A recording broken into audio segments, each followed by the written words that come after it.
Hello everyone, welcome back to our study. इस particular video में we will discuss about meaning of cooperative society, its features and merits. Let start with meaning of cooperative society. Cooperative society का means क्या होता है? ठीक है, working together for a common purpose. It means एक साथ मिलजुल कर वर्क करना या फिर दूसरे पर्सन्स के साथ जो है मिलजुल कर वर्क करना for a common purpose. It means उस वर्क को करने का एक कॉमन ऑब्जेक्टिव या कॉमन पर्पस होना चाहिए। ठीक है, इस कोऑपरेटिव सोसाइटी को जो है फॉर्मेशन करने का क्या मेन एम होता है? Protects the members for exploitation of middle man. यानी जब कोई भी फिनिश गुड्स जो है रॉ मटेरियल से फिनिश गुड्स में कन्वर्ट होती है, यानी मैन्युफैक्चरर कंपनी में होती है, उसके बाद स्टेप बाय स्टेप जब वो कस्टमर्स तक पहुंचती है तो बहुत सारे मिडिलमैन उस प्रोसेस में इंक्लूड्स होते हैं। फॉर एग्जांपल, जैसे प्रोड्यूसर ने कोई भी गुड्स है उसका प्रोडक्शन किया, देन वो कमीशन एजेंट के पास जाती है। कमीशन एजेंट उसमें अपना इंटरेस्ट ऐड करके वो जो है होलसेलर को जो भी वस्तु है, गुड्स है, वो दे देता है। उसके बाद होलसेलर अपना कमीशन ऐड करके रिटेलर को देता है, देन वो कस्टमर्स तक आती है। तो इस तरह की कोऑपरेटिव सोसाइटी का फॉर्मेशन करने का ऑब्जेक्टिव क्या होता है? जो भी मिडिलमैन है, ठीक है, उनके एक्सप्लॉयटेशन से जो कोऑपरेटिव सोसाइटी के मेंबर्स हैं उनको बचाना, उनका प्रोटेक्शन करना, इस कोऑपरेटिव सोसाइटी को फॉर्मेशन करने का इसका जो है पर्पस होता है या ऑब्जेक्टिव होता है। ठीक है, नेक्स्ट, रजिस्ट्रेशन कंपलसरी अंडर। इस कोऑपरेटिव सोसाइटी जो होती है उसका रजिस्ट्रेशन कराना कंपलसरी होता है उसके मेंबर्स के लिए।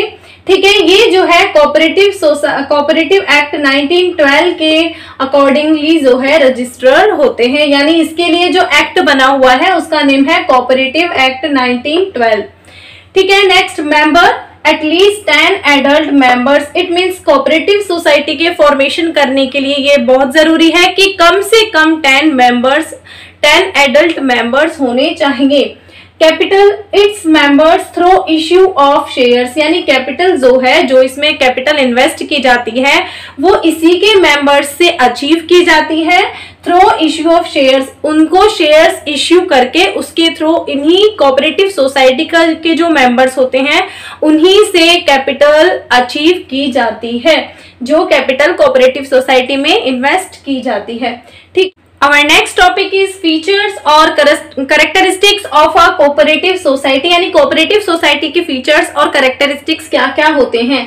फर्स्ट इज वॉलेंटरी मेंबरशिप, यानी कि किसी भी कास्ट, जेंडर और रिलीजन का जो पर्सन है वो इस कोऑपरेटिव सोसाइटी का मेंबर बन सकता है। उसकी इच्छा है, जब तक वो चाहे उस सोसाइटी का मेंबर बना रह सकता है, और वो अगर उसको छोड़कर जाना चाहे तो जा सकता है, उसके लिए कोई बाउंडेशन नहीं है।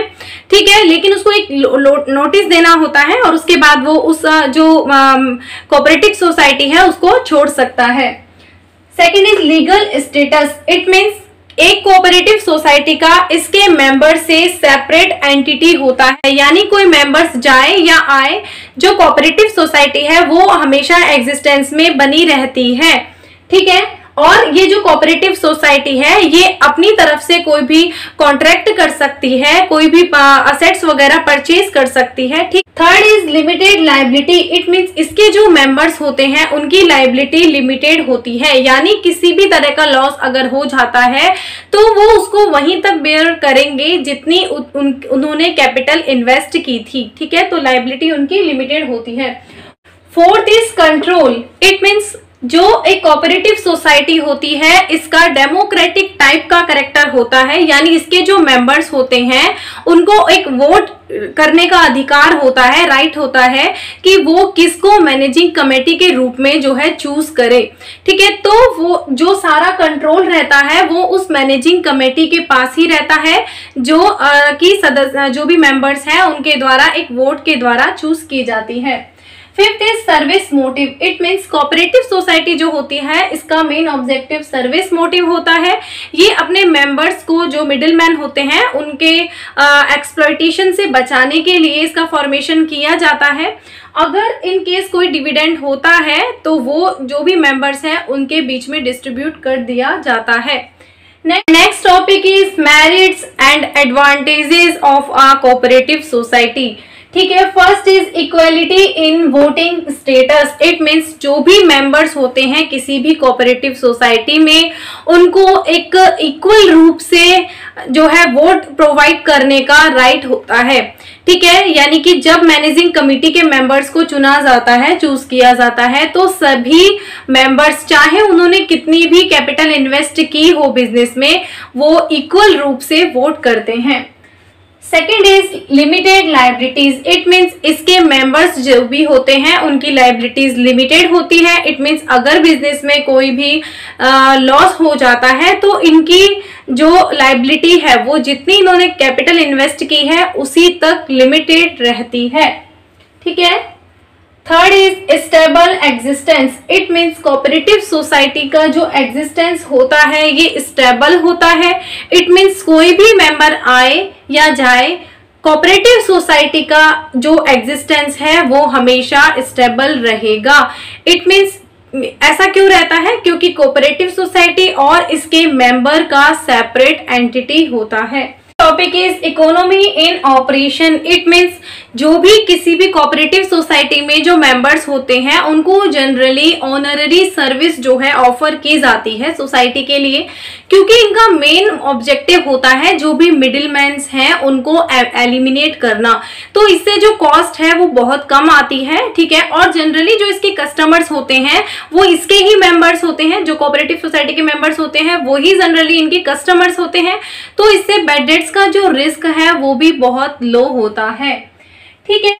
Fifth is support from government. It means इस तरह की सोसाइटी जो होती है इनको गवर्नमेंट का भी सपोर्ट मिलता है, क्योंकि ये डेमोक्रेसी और सेक्युलरिज्म जो है उसको एग्जाम्पलीफाइज करती है।